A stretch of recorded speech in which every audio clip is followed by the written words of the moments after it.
higher incomes. So does the Minister agree with me that this shows the difference a Labour government makes both south and north of the border? Mr. Speaker, the Prime Minister is absolutely right when he says the first responsibility of this government is to protect our national security and keep our citizens safe. The last time that defence spending was at 2.5% of GDP was under the last Labour government. Scotland is a leader in the defence industry. Just this week I had the pleasure of visiting JFD in Renfrew, who work with the Royal Navy to design, manufacture and operate world-class submarine rescue systems. From Babcock and B&A to small businesses and start-ups, I'm determined that Scotland leads the way in building our military industrial base. Chris Vance.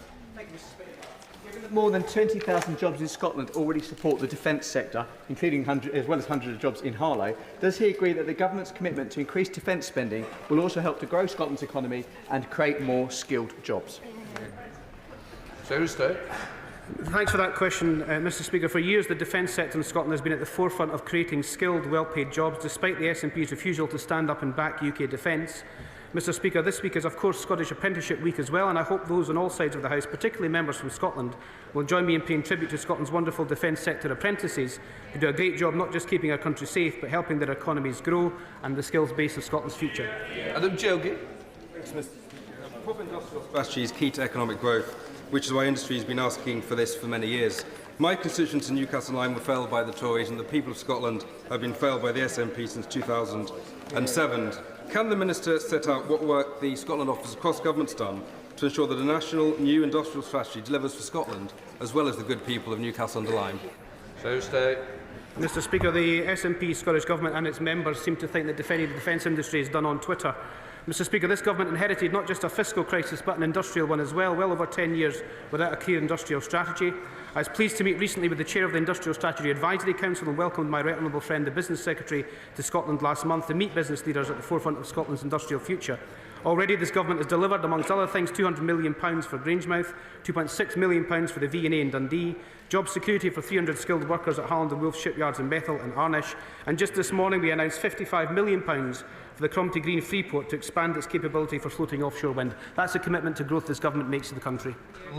Thank you, Mr. Speaker. The SNP government continues to be opposed to nuclear energy, despite the huge economic benefits that we bring to Scotland. We can see this from the jobs and investment that Torness Power Station generates. So does the Minister agree with me that investing in nuclear would help bring down bills for consumers, help the environment and create many more jobs? I couldn't agree more with the right honourable gentleman. We should be having a nuclear policy in Scotland that allows us to have nuclear power to bring down bills and give us that energy security. And of course he's also right, the SNP are against nuclear power in Scotland, but they're very happy to take the base load from England. Wendy Chamberlain. Mr. Speaker, the Scotch whisky industry is central to the economic growth of Scotland, and I was very pleased to hear at the dispatch box yesterday that EFRA are not moving forward with their consultation in relation to single malt. But can the Secretary of State explain why we were in this position in the first place? What consultation was had between EFRA and the Scotland Office before this consultation was opened? I agree to the honourable lady in terms of the commitment that was given by the Chief Secretary of the Treasury at this dispatch box yesterday, and I just reiterate that the only watering down of whisky in Scotland will be the little bit of water that some put in it to taste it. Mr. Speaker, the Secretary of State will be well aware of the manifold range of family businesses, family-owned businesses in Scotland, many of whom are very large, trading multi-million-pound balance sheets every single year. The Chancellor's move to change the rules around business property relief threaten, at best, these businesses potentially getting sold off to PLCs and, at worst, them getting liquidated to pay for their liabilities to HMRC. What assessment has the Scotland Office done on the potentially catastrophic implications for Scottish enterprise of the BPR changes in train from the Treasury? Mr. Speaker, it seems to be that SNP members, when they came back to this chamber back in July, have decided to defend the Conservative government's economic record. We inherited a £22 billion black hole. The Chancellor, when she came to this dispatch box for the budget, had to fill that black hole and end austerity, which is what we promised. It delivered £4.9 billion to the Scottish budget, which the honourable gentleman's party is intent on spending. And, Mr. Speaker, this is the key point in all of this. This is the key point here. The SNP members in this House have objected to every single measure in that budget, but they're very happy to spend the money. Thank you, Mr. Speaker. If the Secretary of State wants to help economic growth in Scotland, can I suggest he looks at oil and gas, ending licensing of domestic production, which will not make the slightest difference to how much we consume, will lead to the loss of tens of thousands of jobs, 35,000 jobs, billions of pounds in tax revenue, and we will then import the oil and gas with higher embedded emissions. The Secretary of State knows that's crazy. Can he use it? He can't say so publicly at the dispatch box, but can he use his good offices to persuade his fellow cabinet members that this is not a sensible course for Scotland? Mr. Speaker, this government backs the oil and gas industry in Scotland. We've consistently said that oil and gas will be with us for decades to come, but that sits across our side. Our national mission to get to clean power by 2030. It's a mission that we should all be backing, not just for the jobs of the future, but to bring down people's bills as well. Right, Shadow Secretary of State Andrew Boyd. Thank you very much, Mr. Speaker. And can I add my congratulations to that of many others on the birth of the Secretary of State's child just recently. Mr. Speaker, I read with some interest that the leader of the Scottish Labour Party is considering publishing a league table to rank the performance of his Scottish Labour MPs. I won't ask the Secretary of State to answer where he thinks he might sit on that table, but I do want to ask about jobs and the economy, specifically in relation to the energy industry. As a direct result of the eco-zealotry emanating from the Secretary of State for Energy Security and Net Zero, the increase in the Energy Profits Levy, the ban on new licences and the refusal to even defend the issuing of licences to Rosebank and Jackdaw, there will be a reduction in the total economic value of the oil and gas sector of £13 billion over the next 4 years, with 35,000 direct jobs at risk. Can the Secretary of State tell the House, as Scotland's man in the Cabinet, the man on whom we all rely to make Scotland's case and for Scotland's interests, has he made any overtures to his beleaguered colleague at DESNZ, or indeed the Treasury, to stop this madness? Mr. Speaker, the Shadow Secretary of State will know that the Government is working very hard after the Finch decision and the decisions around Rosebank in terms of oil and gas, and he asks me to answer the question about where Scottish Labour MPs would rank in that table. Scottish Labour MPs on this side of the House, Mr. Speaker, are in the Premier League. He's in the Sunday League. Thank you very much, Mr. Speaker. And as my right honourable friend says, there's nothing wrong with the Sunday leagues. Just as he and Scottish Labour were silent on gender recognition, just as he and Scottish Labour are silent on taxing family businesses and farms out of existence, he and Scottish Labour are silent on the loss of an entire industry and its workforce, which will decimate the northeast of Scotland and indeed impact the entire UK economy. So if he and indeed his Scottish Labour colleagues are not standing up for Scotland's interest, for Scottish workers and Scottish industry, can he tell me what just is the point of Scottish Labour? Mr. Speaker, this government is fully committed to economic growth, and as I've said already, the Prime Minister has said and the Chancellor has consistently said oil and gas will be with us for decades to come. We support the industry. We're working through the issues that have been risen by the legal cases that has been referenced by the Shadow Secretary of State, and our clean power mission by 2030 will create jobs, create that economic growth, lower bills and give us that energy security for the future. Liberal Democrat spokesperson Christine Jardine. Thank you very much, Mr. Speaker. If economic growth in Scotland is to succeed, our world-class universities, the knowledge, the skills and the jobs that they provide will be absolutely vital. But last week, Edinburgh University announced that they face a £140 million deficit, projected to be the largest in the UK. That's hugely concerning for my constituents, and I'm sure also for the Minister. The principals cited several issues, including the national insurance changes. And this morning, visiting universities told Scottish MPs that they also have funding concerns, and they cited the immigration laws in this country as a disincentive. So, can he tell us, please, what the Government is going to do to stop further damage to this vital sector, inhibiting economic growth? Mr. Speaker, Scottish universities punch above their weight internationally. They're one of the jewels in the crown of not just the Scottish economy, but the Scottish and UK education system. And of course, Edinburgh University is the best university in the world. You'd expect me to say that as the MP in Edinburgh, but also an alumni itself. Let's not hide from the fact, and I say gently to the Honourable Lady, that part of the big funding challenges with universities is the lack of funding from the Scottish Government, because higher education is devolved. And I also follow that up by very gently saying to the Honourable Lady that, again, she is saying that she doesn't want anything in the budget that raises funds, but wants to spend it. Stephen Gathins. Mr. Speaker, can I join others in congratulating the Secretary of State on the arrival and the birth of his daughter? That's one gain from Labour that even we can endorse, Mr. Speaker.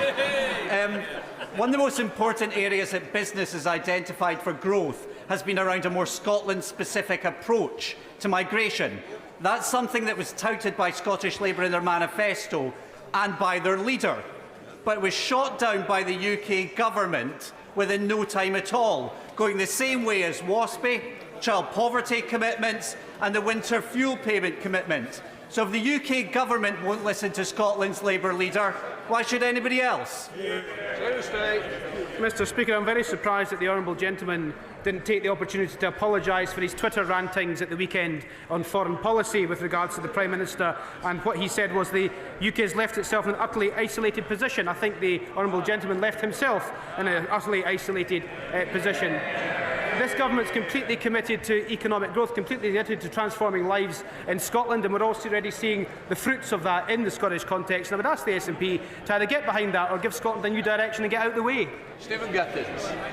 If the Minister had bothered to read any more deeply, I was saying something that he once agreed with. Leaving the EU left us more isolated. He once agreed with me about that before he went into government. But then he agreed with me on other things before he went into government, like tackling fuel poverty, tackling child poverty.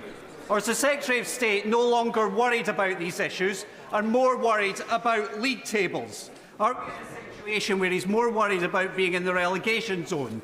Do you know what's really interesting, Mr. Speaker? Throughout all of this, not once has he stood up for his leader.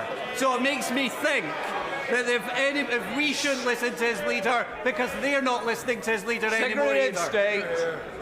Sorry, Mr. Speaker, I lost the thread of that question about halfway through, but the one thing I did take from the question is it was absolutely identical to the question from the Tory Shadow Secretary of State. That tells you all you need to know. Ross. Question number 4. Minister. Thank you, Mr. Speaker. Economic growth is this government's #1 mission. These changes to national insurance contributions are being made in the context of a resilient labour market, with the estimated employment rate up 0.9 percentage points over the last quarter of 2024. We are creating jobs and opportunity through our plan for change and truly making work pay to help raise living standards right across the UK. Harriet Cross. Thank you, Mr. Speaker. The Labour government's decision to hike national insurance is a cost on business before they even open their doors. And in recent months, I've spoken to many businesses across my Gordon Buchan constituency, and each has said to me how worried they are about the changes. In response to my recent business survey, one large business in my constituency said that they're looking to cut up to 25 jobs because of the next changes, and saying that it is beyond belief that the Labour government have decided to do this. Given that this example will be replicated in constituencies across Scotland, including the Minister's, can she really stand at this dispatch box and say that she believes in this policy, which so directly hits jobs, employment and growth across Scotland? Mr. Speaker, I do believe in this policy in the same way I believe in all of the announcements that were made in this budget. As so often, members on the opposite benches, they will the ends of the budget, but not the means. If you want the changes to public services that our constituents both rely on, you need to have revenue that pays for it, and that's what this budget was all about. Cleaning up the mess that we inherited and getting investment into the public services that so desperately required. Brent Downey. Thank you very much, Mr. Speaker. As we know, one of the best ways to grow employment in Scotland is through apprenticeships. A few weeks ago, this UK Labour government announced changes to apprenticeships in England, which will allow businesses to work more closely with colleges and with other skills providers to make sure there's a job at the end of apprenticeships. While in Scotland, all we see is stagnation in skills policy, reducing opportunities for young people in my constituency and across the country. Will she use all her efforts to make sure we press the Scottish Government to properly reform apprenticeships in Scotland to give young people and others the opportunities that they need and deserve? Mr. Speaker, I certainly will, and I'd like to pay tribute to my honourable friend for all that he does to promote apprentices and skills, and in particular the apprentices in our defence industry who are doing so much to keep Scotland, the UK and indeed the world safe. Andrew Bowis, Shadow Secretary of State. Mr. Speaker, the Secretary of State said that the questions just asked were similar. Well, at 2 attempts we didn't get an answer to either of the questions, so we might try on farming. Scotland's beef sector is at the heart of Scottish agriculture, with 80% of the country's agricultural land being grazing land, and yet domestic beef production levels are set to reduce by 5%, with a 12% increase in imports expected to meet our forecasted demand. It's clear this government's tax changes couldn't come at a worse time for Scotland's farmers. So will this Minister please stand up for Scotland's farmers and make the case to stop this madness? Minister. Mr. Speaker, the honourable gentleman is perfectly aware that currently 73% of agricultural property relief claims each year are for less than 1 million. So almost 3/4 of estates claiming the relief are expected to be entirely unaffected. According to the latest data from HMRC, 40% of APR is claimed by just 7% of estates making claims. That means that just 117 estates across the UK were claiming over 200 million of relief in 2021-22. Farmers will be able to pass down their family farm to future generations, just as they always have done. Susan Murray. Question 5, Mr. Speaker. Minister. Thank you, Mr. Speaker. Properly funding public services and restoring economic stability requires difficult decisions on tax, which is why we are asking employers to contribute more. Stabilising the public finances is the only way to create long-term stability in which businesses can thrive. The Government does recognise the need to protect the smallest businesses, which is why we have more than doubled the employment allowance to £10,500, meaning more than half of small businesses will either gain or be unaffected. Sit down. Susan Murray. Yeah. Thank you, Mr. Speaker.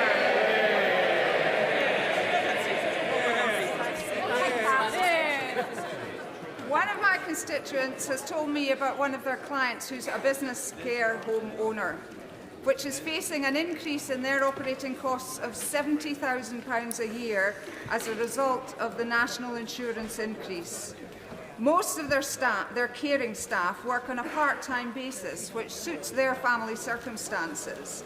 However, for each part-time member of staff, the business must pay an additional £615 per year as a result of the change to the national insurance contribution thresholds in the Government's October budget. In Bartonshire and across the UK, there's a growing demand for social care. So, what is the Government going to do to help businesses in the care sector who've been hit by these increased staffing costs at a time when there are significant rises? Thank you, Mr. Speaker. And I'm sure the honourable member from Midland Bartonshire and members on all sides of this House will join me in paying tribute to Scotland's social care workers for the incredible contribution that they make. Social care is, of course, a devolved issue. The Scottish Government has now received the largest budget settlement in the whole history of devolution, in addition to support for additional employer national insurance costs. They can choose to, and indeed I very much hope they do, deliver additional support for social care. Ewan Steinbach. Speaker, the impact of NIC changes in the budget is £5.2 billion more for Scotland. Record funding to invest in our NHS, protect the successes of devolution and fix our local services. But the Scottish Government have squandered the latter opportunity by continuing to underfund our councils, leaving Falkirk Council with a £28 million hole to plug after 8 years of SNP control. Does the Minister agree with me that the £5.2 billion secured for Scotland by these benches could have been used to fix local government, but instead the SNP have chosen to leave the people of Falkirk to pick up the bill? Thank you, Mr. Speaker. Not only do I agree with my honourable friend that the SNP government is at risk of squandering this historic opportunity for Scotland, I suggest the SNP government might like to ask their members of Parliament opposite why they voted against this historic budget in Scotland's interests. We now come to Prime Minister's question. Samir Khan. Number 1, Mr. Speaker. Prime Minister. Mr. Speaker, tomorrow marks 13 years since 6 young British soldiers were on patrol in Afghanistan when their vehicle was struck by an explosive, tragically killing them all. Sergeant Nigel Coop was 33. Corporal Jake Hartley was 20. Private Anthony Frampton was 20. Private Daniel Wade was 20. Private Daniel Wilford was 21. And Private Christopher Kershaw was just 19, a teenager. Tomorrow also marks the 18th anniversary of the death of Benjamin Reddy, a 22-year-old serving with 42 Commando Royal Marines, killed in Helmand Provost in 2007. These men fought and died for their country, our country.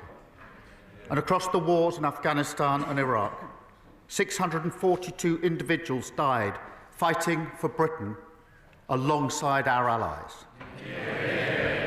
Many more were wounded. We will never forget their bravery and their sacrifice. And I know the whole House will join in me in remembering them and all those who serve our country. Mr. Speaker, this morning I had meetings with ministerial colleagues and others. In addition to my duties in this House, I shall have further such meetings later today. Thank you. Mr. Speaker, the Prime Minister has rightly made growth his key mission. But can he outline for my constituents in Southampton Test how our Employment Rights Bill will not only deliver improvements for them, but also put more money in their pockets as part of our plan? Well, I thank my honourable friend. She's doing a fantastic job for her constituents. The Employment Rights Bill is the biggest upgrade to workers' rights in a generation. Benefit more than 10 million workers in every corner of the country. It will tackle low pay, poor conditions and poor job security that hold our country back. It is pro-worker, pro-business and pro-growth. We now come to the Leader of the Opposition, Kemi Bernal. Thank you, Mr. Speaker. Divisions between Ukraine and the US only serve Vladimir Putin. President Zelensky is right to try and rebuild his relationship with President Trump. He is keeping a cool head under very difficult circumstances. And I was glad to see President Trump receive his letter positively. What is the Prime Minister doing to help rebuild their relationship after a challenging week? Minister. Well, she's absolutely right that we need to do everything we can to ensure that the US, Europe and Ukraine are working together on lasting peace. And I'm doing everything I can to play my part in that, in regular contact with all of the key players at the moment, including talking to President Zelensky yesterday afternoon. Mr. Speaker, I thank the Prime Minister for that answer. All of us in this House know that the British Armed Forces are a huge source of pride to our country. They put themselves in harm's way to defend our values. As the opposition, we support efforts to resolve this conflict, but we cannot write a blank cheque. If British peacekeeping troops in Ukraine were attacked, whether directly or via proxies, we could be drawn into conflict with Russia. Can the Prime Minister reassure all those who are concerned about the UK being drawn into war? Minister. Yes, that's the last thing anybody wants to see. And the whole point of ensuring that there's a lasting peace and that any deal, if there's a deal, is defended, is to avoid conflict, to ensure that we do have peace. The way to ensure we have peace is to ensure there are guarantees for any deal that is in place, because the surest risk that there will be conflict is if Putin thinks that he can breach any deal that may be arrived at. The Prime Minister is quite right, and we on this side of the House agree with him. The objective for his visit to Washington was to get that US security guarantee for Ukraine, and I commend his efforts in this very difficult task. But nonetheless, on Monday, the United States withdrew military aid for Ukraine. Can he update the House on the steps he is taking to persuade America that it is also in their national interest to provide a security guarantee? Prime Minister. I'm pleased to inform the House that on Thursday of last week we did discuss security guarantees. The President made absolutely clear his commitment to Article 5 of NATO, absolutely clear that he would have our backs because of the relationship between our parties, and agreed that our teams would sit down together to talk through security guarantees. I've spoken to him, I think, 3 times since then on the telephone, because it is vitally important that we work with the US, with Europe and Ukraine and make sure that if there is a deal, it has proper security guarantees in place. Mr. Speaker, I know the Prime Minister is not able to comment on specific intelligent matters, and I'm certainly not asking him to do that. However, there are concerning reports that the United States has instructed Britain to suspend intelligence sharing with Ukraine, and other reports that Five Eyes itself may be at risk. We need to make sure America does not disengage. There are some in this House who argue Europe should go it alone. But does he agree with me that without this country's greatest ally, any peace agreement would place a terrible burden on Britain and our taxpayers? Prime Minister. Well, I do agree with her wholeheartedly, and that's why in the debate we had just 2 days ago, I've always been clear that we need to ensure that the US, the UK, Europe and Ukraine are working together, but we must not choose between the US and Europe. We never have historically, and we're not going to do so now. Thank you, Mr. Speaker. I thank the Prime Minister for his comments on that. He will know that it is not just the security situation that worries people. They are also concerned about trade wars and the economic impact of tariffs, like those levelled on Canada and Mexico yesterday. The best way to avoid America putting tariffs on Britain is to reach agreement on a US trade deal. Following the Prime Minister's trip to Washington, have talks on a UK-US trade deal begun? Prime Minister. Well, I was pleased in the meeting I had last week that we did discuss an economic deal and agreed that our teams would indeed sit down rapidly to talk through an economic deal, and that is what they're doing, because, as she rightly says, that is far better than getting drawn into conflict in relation to tariffs. Thank you, Mr. Speaker. I'm glad the Prime Minister has confirmed that those talks have started. People across our country are worried. They're worried about national security. They're worried about whether we can equip our military fast enough. They are worried about whether we will deploy troops in Ukraine and whether we will be able to keep the peace. They are also worried about our economic security. Can we afford all this? The world is changing fast, and we need an entirely new approach to our economy and our energy security.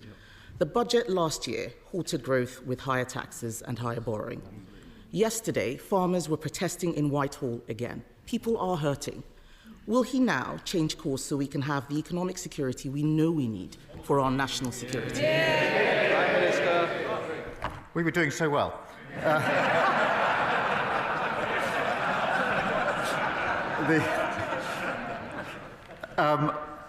What we inherited was insecurity in our economy. We inherited a £22 billion black hole, and we have now turned that around. We've got the highest investment coming into our economy. We've got wages higher than prices. We've got 3 times interest rates have been cut. That's the difference between stability with Labour and instability with the party opposite. Thank you, Mr. Speaker. I commend the Prime Minister for his decisive leadership that he has shown in Europe and at home to bolster our collective security. The £13.4 billion increase in defence spending has been very much welcomed in my constituency of Stevenage. Can the Prime Minister outline how that increase in defence spending will boost jobs and growth in places like Stevenage, and would he like to join me in visiting some of those businesses? Prime Minister. Well, I thank him for his question. Our plan for change is built on national security, and that has to go hand in hand with economic security. And as we're returning to 2.5% for the first time since a Labour government, that investment must mean UK skills, UK jobs and UK apprenticeships. And I was very pleased that on Monday we were able to announce a new hub and new spending targets to help 12,000 SMEs access the supply chain, which will boost economic growth, and that will be really important in so many constituencies. And of course I'll consider his invitation. Leader of the Liberal Democrats, Sir Ed Davey. Thank you, Mr. Speaker. Yesterday I visited Kingston's Army Reserve Centre, met members of the Royal Army Medical Service who'd served in Iraq and Afghanistan very bravely. So can I associate myself with the Prime Minister's initial remarks? On Monday, the Prime Minister rightly said a minerals deal only was not a sufficient security guarantee for Ukraine. But since then, the Trump administration has said that a minerals deal is the only guarantee on the table, and President Trump has removed military aid from Ukraine and said that the British cannot share American intelligence with Kyiv. Both those decisions mean more brave Ukrainians will die and further embolden Vladimir Putin. So can the Prime Minister tell the House, does he still believe that President Trump is a reliable ally? And if Ukraine does not get a sufficient security guarantee from this White House, what is the Prime Minister's plan B? Prime Minister. Well, Mr. Speaker, look, we work very closely with the United States on defence, on security and on intelligence. We have done for many, many years. We're intertwined, and of course they're a reliable ally. We are operating on that basis day in, day out across the world, as he knows. In relation to the situation as it develops, obviously our main focus, our only focus, is on a lasting peace in Ukraine. There are many moving parts, there are many discussions to be had, but what I'm doing is staying focused on what I think is the single most important outcome, which is a lasting peace in Ukraine, which is good for Ukraine, for Europe, and of course essential for the United Kingdom. Sir Ed Davey. The Prime Minister knows we all support him in that effort. But can I take him back to President Trump's reliability? 4 British women have accused Andrew Tate of rape and human trafficking, and British police have issued arrest warrants.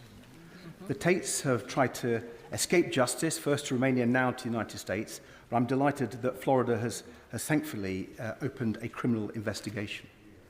But does the Prime Minister agree that people who are wanted by British police of such appalling crimes should stand trial in our country? And given his assessment that President Trump really is a reliable ally, will his government request an urgent extradition of the Tate brothers? Prime Minister. This is a live issue, as he'll appreciate, and therefore I'll tread carefully. But the principle is absolutely clear. Justice must be done in all cases, including in this case. But I won't go into the details because this is a live case, as he knows. Steve Brace. Thank you, Mr. Speaker. I'm supporting many parents in Exeter who are struggling to get the support they need for their children within the SEND system run by Devon County Council. One parent told me that their child was excelling, but after undergoing major surgery, she needed additional support to get back into a mainstream school setting. That hasn't been possible due to the disarray of the SEND system in Devon, and this child is now missing out. I welcome the new money going to the system. Can the Prime Minister provide an update on government work that will also reform the SEND system to make sure every child in Exeter has the best start in life? Prime Minister. Well, thank him for raising this familiar topic. We inherited a SEND system that failed to meet the needs of children and families, and that's why we're investing £1 billion in SEND alongside £740 million for councils to improve inclusivity and expertise in mainstream schools and to make sure special schools can cater for children with the most complex needs. We're working closely with partners in Devon to deliver an accelerated progress plan and have deployed SEND advisors to offer support to the local authority. Liz Saville-Roberts. By cozying up to Putin, Trump is making Europe less safe. We all recognise the need for Europe to adapt. Germany is changing its fiscal rules to boost investment in defence and infrastructure, creating a €500 billion fund to strengthen its future. Will the Prime Minister please consider a similar approach, focusing on strategic investment rather than imposing further hardship on the poorest through cuts to welfare and cuts to international aid? Well, Mr. Speaker, as she knows, I think it's very important if we're to increase defence spending, which we are, to have that fully costed, fully funded, and to put that plan before the House, which is what I did last week. But she talks about fiscal rules, she talks about funding. I have to say, it was highly regrettable that Plaid voted against £1.6 billion to fund public services in Wales. She needs to explain how that helps her constituents and the people of Wales. Kim Johnson. Thank you, Mr. Speaker. This year marks 40 years since the Swan Report exposed systemic racism and discrimination in the education system. And regrettably, none of those recommendations were implemented. One of the most damning injustices in that report was the misclassification of mainly black children as educationally subnormal, as identified in Steve McKean's BBC documentary. And given the historic nature of this and the impact it's had on so many, will the Prime Minister consider a public inquiry to provide justice and recompense for those who have been affected? Prime Minister. Well, I thank you for raising this really important issue. All children, young people, must be treated fairly, and there's no place for hate or prejudice in our education system. I'll make sure she gets a meeting with the relevant minister to discuss this further. Chris Law. Thank you, Mr. Speaker. This week, President Trump has ended military aid to Ukraine, reportedly banned the UK sharing US intelligence with Ukraine, and is now seeking to lift sanctions with Russia to appease Vladimir Putin, a murderous, lying dictator. Regrettably, it's clear for now the US can no longer be relied upon for security and peace in Europe. So will the Prime Minister provide leadership to our allies by urgently making the decision to be the first leader to release seized Russian state assets to Ukraine under the established principle of international law, so that Putin must pay as the aggressor? Minister. Mr. Speaker, on the question of assets, obviously we're using the profits, the interest on the assets to help fund Ukraine. And we are looking with others at whether it's possible to go further, and obviously I'll update the House if that's possible. But I have to say, at a time when defence and security in Europe, in the UK, needs to be ramped up for all the reasons that he readily understands, for the SNP to maintain its position that it wants to get rid of the single most effective deterrent that we have, the nuclear deterrent, really has to be explained in its historical context. Paul Davies. Thank you, Mr. Speaker. Labour is rolling out free breakfast clubs in primary schools, starting with 750 schools, including Scapegoat Hill Junior Infants School in my constituency. Under the Tories, only 1 in 10 schools had these clubs. Labour will make them available for all children. This will help break down barriers to opportunity for every child. I know the Prime Minister is as determined as I am to tear away the link between background and success. So will you update the House on how we are going to do that through Labour's plan for change? Minister. Well, I thank him for his question. Labour promised free breakfast clubs in every primary school, and the first 750 will open in April, giving every child the best start in life through our plan for change. It will also put up to £450 a year back in the pockets of working families. I'm delighted, Mr. Speaker, to say that 2 of the breakfast clubs will be opening in the constituency of the Leader of the Opposition in April, and I hope she'll welcome them when they do. Ian Solomon. Thank you, Mr. Speaker. On Monday, the Prime Minister talked about creating defence jobs across the country as we rebuild our defence industrial capacity. So will he and the government bring forward an urgent plan for skills in the defence sector? And does he agree with his Education Secretary that the strategy for defence skills should sit purely under the Department for Education and an underpowered executive agency? Prime Minister. Well, I thank him for raising this, because it is a duty to increase our spending on defence and security, but it also does provide an opportunity for jobs across the country, and that's good jobs, well-paid jobs, skilled jobs, as he rightly identifies, but also jobs with a real sense of pride, and we are working on that. Emma Lulberg. Thank you very much, Mr. Speaker. My lovely granddad, John Henry Richardson, passed away in 1998 from work-related asbestos exposure. Today in South Shields, we have one of the highest death rates from this silent killer in the United Kingdom. Will the Prime Minister please look at introducing a national digital register so we know where this asbestos is, and commit to a phased removal of it from public buildings? Prime Minister. Well, I'm sure I speak for the whole House when I say I'm very sorry to hear what happened to her grandfather. These are just awful cases, and the deaths are terrible. I've no doubt he was a wonderful man. He would have been, no doubt, very proud to have seen her in her place today. And I'll make sure that she gets a meeting with the relevant minister. Sir Oliver Dundon. Thank you, Mr. Speaker.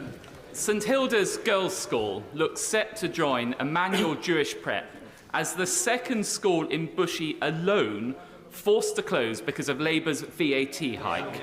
This is a double hit to aspiration. First, the parents, many of whom not wealthy, who have described the significant sacrifices they have made to send their children to these schools. And secondly, to the excellent local state schools, including the one that I attended, which simply do not have the places, meaning this policy won't even save money. So may I therefore urge the Prime Minister, even at this late stage, to look again at the failures in this policy. I don't doubt the aspirations of all parents in relation to their children.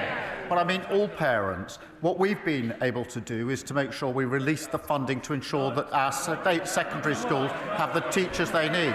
And there's no point the party opposite pretending that they're interested in state education when they left them without the teaching they needed. Dr. Ray Ball. Thank you, Mr.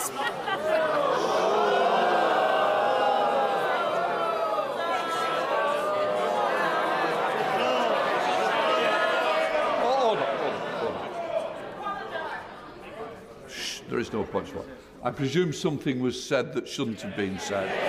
I'm sure the member would like to withdraw what was said, if they've anything about them. Withdrawn. There we are. Let's carry on. Dr. Maria Timbon. Thank you, Mr. Speaker. 48 children that we know of have been killed by known domestically abusive parents during court-permitted contact visits, including Paul and Jack Seitz, who were tragically murdered at the hands of their father in a house fire.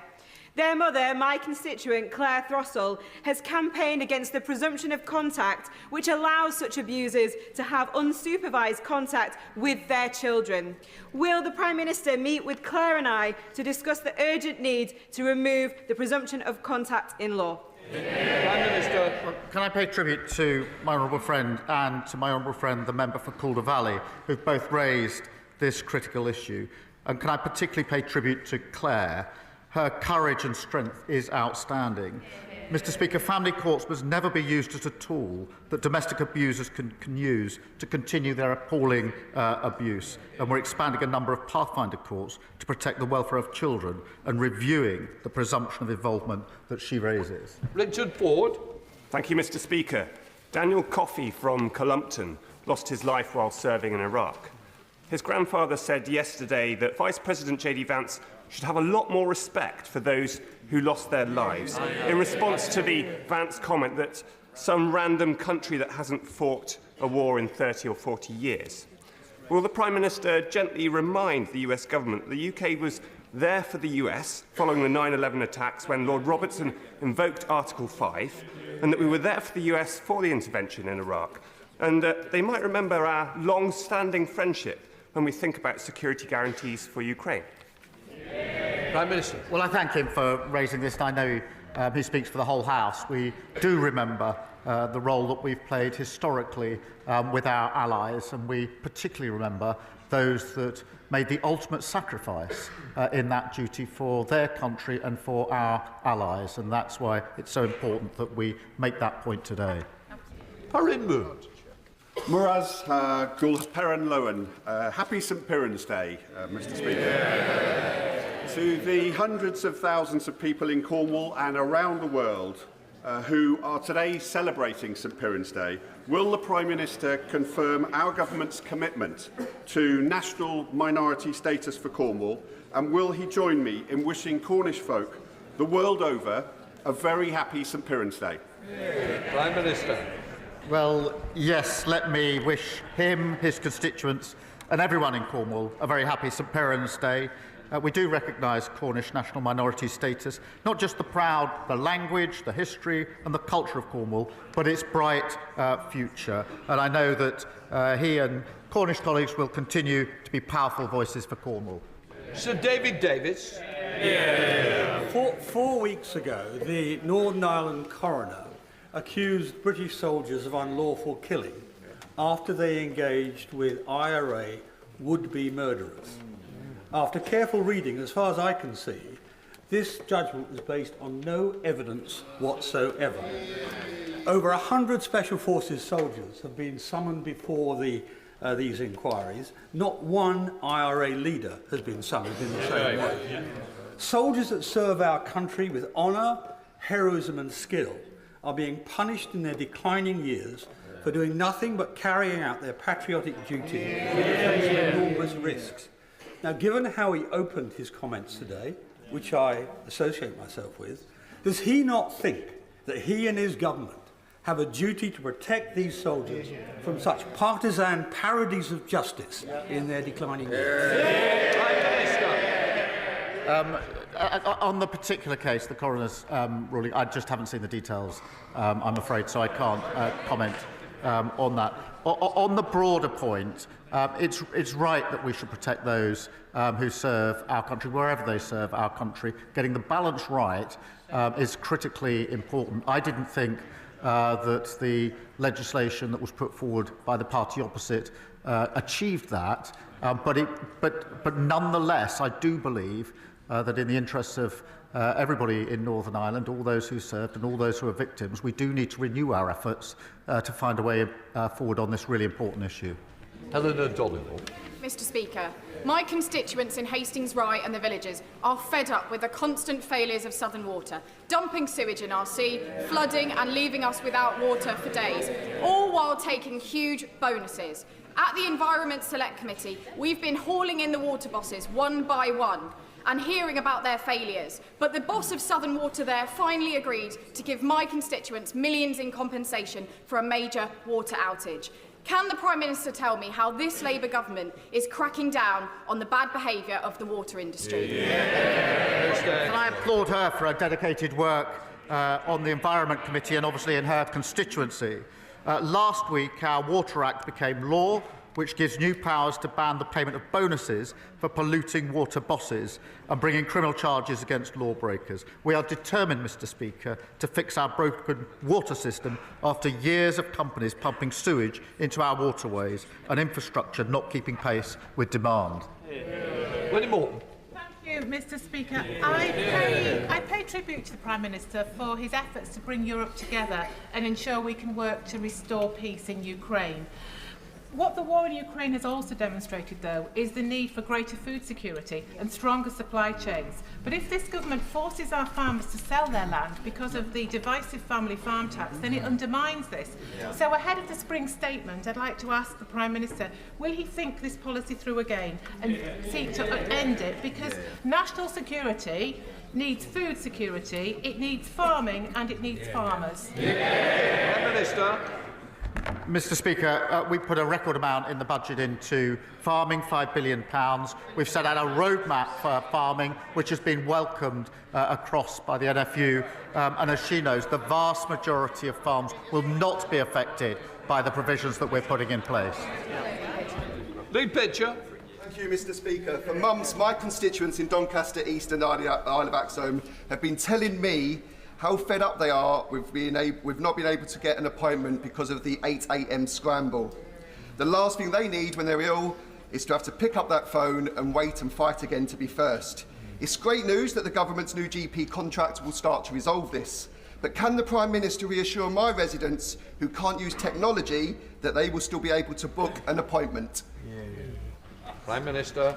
Well, I thank him for this. Last week, for the first time in 4 years, the BMA agreed the GP contract with the government worth an extra £889 million. Patients will be able to request appointments online from October, but I can absolutely reassure my honourable friend and others that this will free up the phones for those who need them most and help end the 8 AM scramble. Rosie Duffy. Thank you, Mr Speaker. Under his Labour government, does the Prime Minister believe the UK's estimated 3 million millionaires should contribute more to our vital national security? Or is it just the world's poorest by no longer benefiting from our international aid programmes, or the shameful almost 6 million children living in poverty in this country who should be paying for it? What happened to the wealth tax, Prime Minister? Prime Minister. Well, I think all should and all do make a contribution at this vital time. Mike Tapp. Thank you, Mr Speaker. These are delicate moments for the country, and the Prime Minister has led with British values, moral courage, decency, as a true statesman, and with skilled and careful diplomacy. All elected politicians in this House, Mr. Speaker, must appreciate that everything we say could impact that diplomacy. Does the Prime Minister agree that a united House could help us achieve that lasting peace? Well, let me broaden out his words to the whole House, because I do think that it's hugely to the credit of this House that it is speaking loudly in a united way with one voice in the face of Russian aggression. And that is why we must have lasting peace based on the sovereignty and security of Ukraine. But it certainly helps to all of those observing across the world to see this House speaking powerfully with one voice, united across these benches, and I'm very pleased that we're able to continue in that way. Seamus Logan. Thank you, Mr. Speaker. The Scottish fishing industry, by volume and value, is the biggest in these islands. And within my constituency, the port towns of Peterhead and Fraserburgh represent a very large share of that industry in terms of the land it catch and its processing. Now, I'm sure the Prime Minister enjoys the occasional fish supper. So does he agree that their interests and their future must be secured and enhanced as his government pursues economic growth and resets its relationship with the European Union, especially through the forthcoming trade and cooperation agreement negotiations, so that the jobs of the people who work in this sector can never be made expendable for the sake of some other interest? Prime Minister. Well, thank you for raising this, and do recognise the huge and historic importance of the fishing industry in his constituency and others. I'm determined to make the sector more secure, sustainable and economically successful. We've already secured over 720,000 tonnes of fishing quota for the year, worth up to £920 million, including agreements with the EU and with Norway. We also want to tackle problems about labour shortages that he will be familiar with. I'm pleased that his constituents in Peterhead will benefit from £20 million under our plan for neighbourhood, but absolutely do everything we can in relation to this issue. Thank you, Mr. Speaker. Medway Maritime Hospital in my constituency of Gillingham and Raynham has today received a very concerning CQC report following an inspection of the emergency department in February last year. Testimonies include patients having to wait up to 50 hours to be seen, and others being told to soil themselves because there were staff that were not available to take them to the bathroom. Will the Prime Minister please outline what this government will urgently do to tackle the crisis in our NHS after 14 years of absolute Tory mismanagement? Prime Minister. Well, thank her for raising this case. Her constituents deserve the highest standard of care. The party opposite left the NHS in an absolutely dire state. We're investing £26 billion, and our reform plan will cut waiting lists. And I'm really pleased, Mr. Speaker, to say that waiting lists are down, and we've delivered over 2 million extra appointments to get the NHS back on its feet. Final question, Richard Holden. Thank you very much. A marriage between first cousins carries significant health issues, many of which aren't even knowable until post-birth. When practiced generation after generation, there is a significant multiplier effect. In addition, the real impacts for the openness of our society and women's rights in our country are also significant. After all, there are significant dynamics in sharing a same set of grandparents. On Friday, this government has a choice to let my bill go through to ban first cousin marriage to committee stage. Will the Prime Minister think again before instructing his whips to block this legislation? Prime Minister. Mr. Speaker, we've taken our position on that bill. Thank you. That completes Prime Minister's questions.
Right, we now come to the statement. Lord Chancellor.